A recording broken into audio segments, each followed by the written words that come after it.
se você pudesse escolher 3 atletas para tomar uma Heineken com você, quem seriam? Tá aí uma boa pergunta. A gente está preparando um grande brinde no Brasil inteiro. Estou muito fã desse case e dessa história. É uma das maiores marcas do futebol que existem até hoje.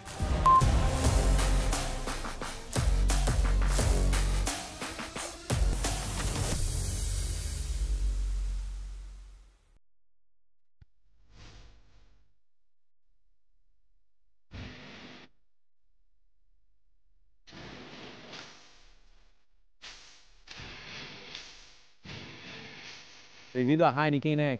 Tudo bem? Vamos lá conhecer? Obrigado por nos receber aqui, Edu. Vamos nessa? Vem pra cá. Você tem vindo para o escritório quantas vezes por semana? Como é que está essa cadência? Né, que a gente trabalha no modelo híbrido, então a gente vem quando tem uma reunião, quando tem encontrar o time, fazer um almoço, mas normalmente eu venho aqui 2 vezes por semana, mais ou menos umas 3 vezes por semana, eu tô aqui na Heineken. E você costuma vir como? Bike elétrica, carro, transporte público? Eu venho de carro porque eu deixo minhas filhas na escola, então aproveito, deixo elas na escola, depois eu pego o carro e já venho direto para a Heineken aqui, 20 minutinhos eu tô por aqui. Legal, muito obrigado por receber o lance. Valeu, Neck. Vamos lá, vamos conhecer aqui a sala? Bora, vamos nessa. Edu, eu gostaria de agradecer também a sua equipe por estar com a gente nesse dia. A gente vai falar um pouquinho sobre quem é o Edu, sobre esporte, sobre Heineken, sobre estratégias de negócio. Então, esse é um momento muito especial para o Lance. De novo, quero agradecer aí esse tempo com a gente. Neck Lance, bem-vindos à Heineken, é um prazer ter uma marca e um jornal tão icônicos aqui na nossa casa, bem-vindos. Bom, você é São Paulino, então. São Paulino. Me fala um pouco do São Paulo, se você tem acompanhado, se tem algum momento icônico aí que marcou época para você. Para falar de relação com São Paulo, acho que eu vou voltar também nessa época de criança, assim, a minha família inteira, tenho 2 irmãos, pai, avós, primos, todo mundo palmeirense. Nesse sentido, eu fui o único que saiu que debandou para o São Paulo.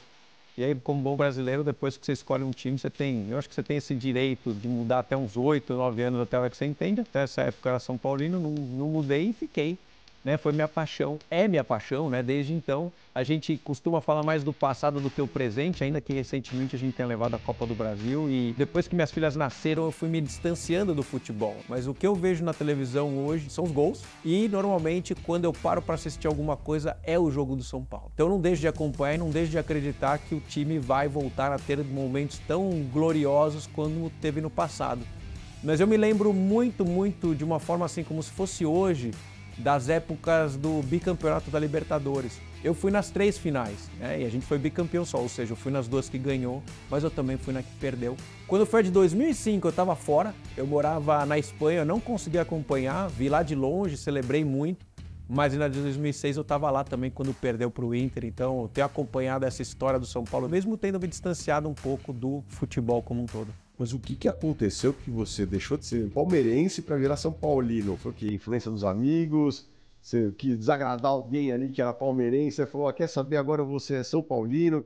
Me conta, o que aconteceu? NEC 100% influência dos amigos. Eu cresci brincando, né, jogando bola na rua, né, jogava bola o dia inteiro e era isso, era influência mesmo, né. Só eu e os meus irmãos eram os palmeirenses, metade era corintiano, metade era São Paulino e eu resolvi testar o que seria torcer para o São Paulo e não consegui voltar atrás, né. Peguei o gosto, peguei o amor. E sou São Paulino hoje e incentivo minhas filhas a serem São Paulinos, ainda que tenha um conflito em casa, porque elas passam muito tempo com meu pai, então elas estão um pouco divididas se vai ser São Paulo, se vai ser Palmeiras. Eu disse para elas que elas têm até 10 anos para decidir, que depois não dá para mudar mais. Edu, teve alguma ação ou envolvimento de marca com o esporte que te chamou a atenção? Algo que você possa mencionar que é aí uma referência para você? Como bom São Paulino, eu gosto muito do case, como São Paulino marqueteiro, é o case do Morumbis. A sacada de unir os nomes e o que eles estão fazendo também em termos de patrocínio, para mim me chama muito a atenção. Sou muito fã desse case e dessa história. Quando a gente fala de patrocínio, de experiências, como os eventos esportivos entram nessa área aqui na área? Olha, patrocínio, experiência de marca, ela está ligada muito ao que o seu produto pode trazer dentro daquele momento específico que faça com que exista uma conexão, um engajamento entre o consumidor e a sua marca. E aí cerveja e esportes, elas vão lado a lado. Talvez não necessariamente para o atleta, ainda que agora a gente tem a Heineken Zero, então todo mundo pode beber, né? Mesmo antes, durante ou depois, porque não tem isotônico tão bom quanto uma Heineken Zero, que tem ali um carboidrato, né? E uma água e não tem álcool.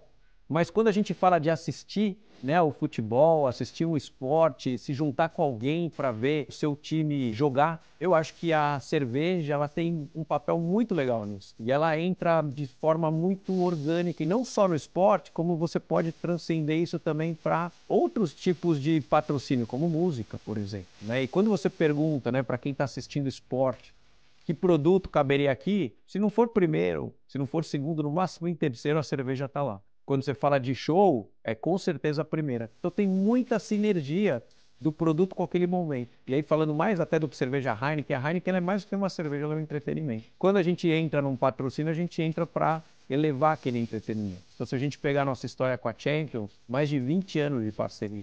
Hoje a gente ouve a música, né, da Champions e você tem dúvida se é Champions ou se é Heineken. E isso traz muito também da sinergia que existe entre cerveja e esporte, mas mais ainda da sinergia que existe entre a Heineken e o esporte. Porque qualquer coisa que a gente faz, né, em termos de patrocínio, não dura menos do que 3 anos. Por quê? Porque não dá para você construir nada menos de 3 anos. E a gente tem muito mindset que o patrocínio não é só você dar um dinheiro, o patrocínio é você agregar valor. É você trazer os seus valores de marca para aquele patrocínio e vice-versa. E a partir daí ajudar com que aquilo que você esteja patrocinando possa crescer, possa expandir. E aí tem um lado bom da coisa que você vai junto nessa carona também. Edu, explica um pouquinho, o que que você faz na Heineken hoje? Como é que está esse momento seu aqui na Heineken? Eu cuido de uma unidade de negócio da marca Heineken. O papel dessa unidade de negócio é literalmente fazer com que essa marca continue crescendo e continue presente em mais lares aqui no Brasil. Quanto tempo você trabalha aqui na Heineken? Eu já estou na Heineken, né, que já tem um tempo já aqui, já 12 anos de Heineken. Vi minhas filhas nascerem aqui, casei aqui, ou seja, toda uma vida, né, junto com essa carreira que eu tenho construído aqui dentro. Realmente é uma vida, hein? Parabéns. Me fala um pouco da sua trajetória como profissional. Eu sou formado em administração com marketing, né? Tenho uma pós-graduação em comportamento do consumidor. Então lá, na época que eu estudava, já me apaixonei pelo consumidor. Comecei minha carreira um pouquinho do outro lado da área comercial. Comecei minha carreira em vendas, depois eu passei por trade marketing até chegar nas cadeiras de marketing mesmo. Trabalhando sempre em multinacional, sempre no mundo corporativo. Então, eu comecei lá atrás como estagiário do Banco Itaú, tive uma oportunidade fora de trabalhar 2 anos em Barcelona na Volkswagen. Da Volkswagen eu fui para uma empresa que chama Reckitt Benckiser, viu que foi uma grande escola lá para mim, tive a oportunidade não só de trabalhar no Brasil, como América Latina, países em desenvolvimento, e morei, né, no headquarter ali em Londres por 1 ano e meio, até a hora que eu consegui fazer essa migração para a área que eu queria tanto, que era o marketing, e quem me deu essa oportunidade, coincidência ou não, foi a Heineken, né? E desde que eu entrei na Heineken há 12 anos atrás, eu sigo essa trajetória em cadeias de marketing até assumir uma unidade de negócio recentemente com a marca Heineken. Fora da Heineken, Edu, o que que você gosta de fazer? Final de semana? Viajar com a família, cozinhar? Eu sou um cara simples, eu tenho 2 hobbies. De fim de semana eu gosto muito de receber as pessoas para cozinhar, eu adoro comer, gosto de todo o processo, desde comprar, cozinhar, receber as pessoas, mas obviamente comer no final. Então, fim de semana, normalmente, em um sábado ou domingo, eu estou tentando, né, marcar com alguém para poder receber e fazer alguma coisa bem legal. Como um cara que gosta de viver a vida como uma grande aventura, eu tenho as minhas aventuras, que é todo ano conhecer um lugar diferente desse mundão. Eu faço isso desde que eu tinha 20 anos, depois eu casei, minha mulher embarcou nessa, minhas filhas nasceram e desde que elas têm 3 meses, tomaram a vacininha ali para poder sair de casa, elas já estão rodando esse mundo, essa é a minha maior paixão. Meu livro de cabeceira, acreditem ou não, é o Gel Atlas. Como que vocês conseguem surfar essa onda da Champions lá e conectar o brasileiro que está aqui? Pergunta interessante, porque o brasileiro ele é apaixonado por futebol, né? Então, assim, trazer o maior campeonato de futebol de clubes do mundo para o Brasil e amplificar isso, de certa forma, não é tão difícil. Por quê? Porque existe um engajamento incrível dos brasileiros por conta do futebol. E para o brasileiro, a Champions League é o principal campeonato que existe de futebol no mundo do ponto de vista que você fala de clubes. Não é o que eles mais sofrem, é onde eles veem as grandes estrelas jogarem. É como se fosse o premium do premium do ponto de vista de um campeonato de futebol. E é isso que os brasileiros se identificam muito quando eles estão assistindo esse campeonato. A Champions ganhou relevância quando a Heineken começou a amplificar ela. E hoje ela é super percebida como o principal campeonato do mundo de clubes. Se você pudesse escolher 3 atletas para tomar uma Heineken com você, quem seriam?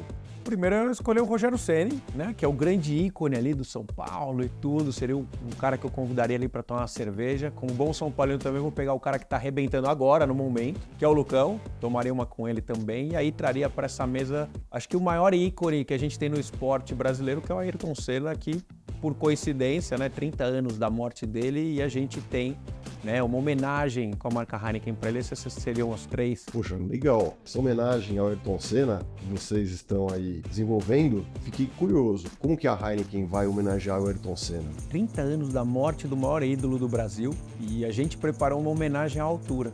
Então não é uma campanha, é uma grande homenagem, né? O primeiro ponto dessa homenagem que a gente quer lembrar os brasileiros é que o Senna, ele é mais do que um ídolo do esporte. Eu acho que ele é um ídolo de qualquer brasileiro. Era um cara honesto, era um cara que, puxa, não media esforços, né, para vencer. E isso representa muito para o nosso país. Não tinha lados com ele, tinha todo mundo torcendo para ele. E a gente quer trazer isso de volta. A gente traz isso numa campanha, né, desde um filme de TV como peças digitais, mas também a gente está preparando, né, algumas iniciativas, e uma delas é um grande brinde, literalmente, no Brasil inteiro, que vai acontecer, né, na época ali do GP, em que a gente vai fazer essa homenagem para o Senna, levantando, né, a garrafa de Heineken, um copo de alguma bebida, dependendo de onde você estiver, para brindar a história desse cara que é tão importante para a gente, que uniu tanta gente e continua unindo até hoje, mesmo 30 anos depois da morte dele. Fala um pouquinho dessa tua experiência, você quando criança, adolescente, com a Fórmula 1 com o Ayrton Senna. Acredito que todo mundo que nasceu ali mais ou menos na época que eu nasci, que era a década de 80, que teve a oportunidade de ver ele correndo por um tempo. Primeiro que eu lembro que domingo para mim era dia de Fórmula 1. E é engraçado hoje, 30 anos depois, meu pai não assiste Fórmula 1. Mas nessa época a gente via junto para ver o Senna correr. Quando pequeno eu não tive a oportunidade de ir até o autódromo. Isso fui realizar esse sonho mais lá na frente. Mas eu lembro sim da corrida em que ele correu com 2 marchas e que parecia que ele não ia conseguir ganhar. Eu lembro literalmente disso, do mar de gente invadindo a pista e celebrando um feito que depois fui entender o quanto que foi difícil para esse cara conquistar aquela vitória em Interlagos. E para mim, né, é icônica a cena dele saindo do carro e as pessoas levantando ele, e depois ele lê no pódio com quase sem força para levantar o troféu. Então essa é a maior memória que eu tenho dele, dessa corrida de Interlagos, que foi histórica para todo brasileiro, né, que acompanha a Fórmula 1 e que acompanha o Senna. Eu estava em Interlagos, essa corrida realmente foi emocionante, algo que a gente vai guardar para a vida, né? Foi inesquecível. Quando você escuta, né, o motor, tudo isso lembra do Senna, era algo que arrepiava, né? Era emocionante, foi muito legal. Bom, falamos de Fórmula 1, falamos de futebol. Exige uma certa dose de disciplina para se chegar lá no esporte. Queria entender um pouco como que você consegue fazer esse paralelo, né? O que a gente pode trazer para o mundo corporativo do esporte. A gente fala muito das pessoas que trabalham no mundo corporativo como profissionais, né? Então eu faço o mesmo paralelo, né? Um atleta profissional, ele treina, ele se dedica, ele compete, ele busca ser o número 1. O mundo corporativo, ele é dedicação, ele é disciplina. É você sair da sua zona de conforto, é você buscar ser o melhor. No mundo corporativo não existe não competir. Então ele é muito parecido com o esporte, ele é muito parecido mesmo. Talvez a diferença seja que as coisas não são tão no curto prazo, que você vai construindo uma carreira, mas a parte da disciplina, de você se dedicar, de você treinar e de você, de certa forma, se superar e superar os seus concorrentes, ela é muito parecida. Aliás, ela é igualzinha. 2 lugares que você levou a família, as crianças, a esposa, que marcou, algo que você recomenda aí pro pessoal conhecer. Eu vou trazer 2 roteiros, tá? O primeiro deles foi o Japão. Fui com a minha família pro Japão e foi incrível. E junto com o Japão a gente fez uma ilha que tá ali no meio do Oceano Pacífico, que chama Palau. Então, para quem puder e quem tiver curiosidade, quando estiver no Japão, pesquisa voos para essa ilha, porque não é muito longe. Essa foi um roteiro impressionante de legal. E a outra foi quando a gente alugou um carro que tem essas barracas em cima e fizemos todo o deserto da Namíbia, terminando com um safari, e no final a gente terminou a viagem por Cape Town. Encantou a criançada, encantou a gente, vivemos essa aventura e vivemos coisas extremamente diferentes em cada um desses países. Edu, e quantas vezes você já assistiu a Champions lá na Europa? Né, que tá aí uma boa pergunta. Eu não fui para a Europa ver um jogo da Champions, eu vejo aqui no Brasil. Cuidei de muita marca na Heineken, me falta ir lá, viver essa experiência como a gente proporciona para muita gente. Mas eu tive a oportunidade, né, de ver alguns jogos aqui no Brasil durante esses anos em que a gente vem patrocinando a Champions, e durante o trabalho a gente fez uma ação tão legal que é o nosso treinamento de incêndio armado, para que as pessoas pudessem parar naquele momento. Na verdade, em vez delas estarem no exercício de incêndio, a gente estava realmente levando elas para um bar para elas poderem ver, né, um jogo da Champions. Eu já ouvi falar sobre o Tour da Taça, que vocês costumam desenvolver para dar essa proximidade, causar essa conexão com os brasileiros. O mais legal é levar, né, um grupo de consumidores para a Champions. E a gente faz isso. Todo ano a gente leva desde clientes nossos, como alguns influenciadores, para viver essa experiência única que é uma final da Champions League, que é algo surpreendente. E aí o Tour da Taça, ele traz a possibilidade da gente fazer com que as pessoas vivam a Champions League sem necessariamente estar num jogo, né? Porque na hora que elas têm o contato com a taça, é a hora que a gente torna aquilo que é tão aspiracional tangível. E é muito legal ver o engajamento, porque você roda com essa taça pelo Brasil e as pessoas fazem fila para tirar foto, para, de certa forma, conseguirem ter um contato com algo que para elas é tão distante, mas ao mesmo tempo tão aspiracional. Qual que é o prato principal que você é conhecido como um expert? Eu tenho duas coisas que eu sou bem conhecido de cozinhar. Primeiro é frutos do mar, eu faço direitinho. Eu sempre brinco com as pessoas, eu não sei se vai ficar bom, mas eu vou sempre dar meu melhor. Mas eu gosto muito de conhecer um país novo e experimentar alguma coisa que eu gosto muito, voltar para o Brasil e depois replicar algum prato que eu gostei. Então eu brinco, é uma brincadeira só, tá? Com toda a humildade do mundo, que a melhor comida indiana está na minha casa e não no restaurante, algo que eu aprendi quando eu morei em Londres. Eu tenho certeza que quem comer a minha comida indiana vai falar que pelo menos é parecido com a dos indianos. Brincadeira se é a melhor de São Paulo ou não, mas é um prato que eu cozinho direitinho e ele sai redondinho. Edu, por gentileza, responde a primeira coisa que vem na sua cabeça. Melhor jogador da história do seu time? Rogério Ceni. Maior time do Brasil? São Paulo. Heineken. Melhor cerveja do Brasil. Champions. Campeonato mais aspiracional que existe de futebol no mundo. Torcedor de futebol? Fanático. O Lance. Lance é um ícone da história do esporte e da história do futebol. Eu cresci vivendo, lendo Lance, não perdia uma. E eu acho que é uma das maiores marcas do esporte e do futebol que já existiram no Brasil e que existem até hoje. Edu Picarelli. Edu Picarelli, pai da Lia, pai da Cacau, marido da Sofia, aventureiro desde que nasceu e apaixonado por marketing e pela Heineken. Edu, muito obrigado. Obrigado você, né, Kim? Foi ótimo. Valeu. Valeu. Até a próxima. É isso aí, pessoal. Esse foi o Lance Bis Convida com o Eduardo Picarelli. Eu sou o Daniel Neck e vou ficando por aqui. Nos vemos no próximo episódio.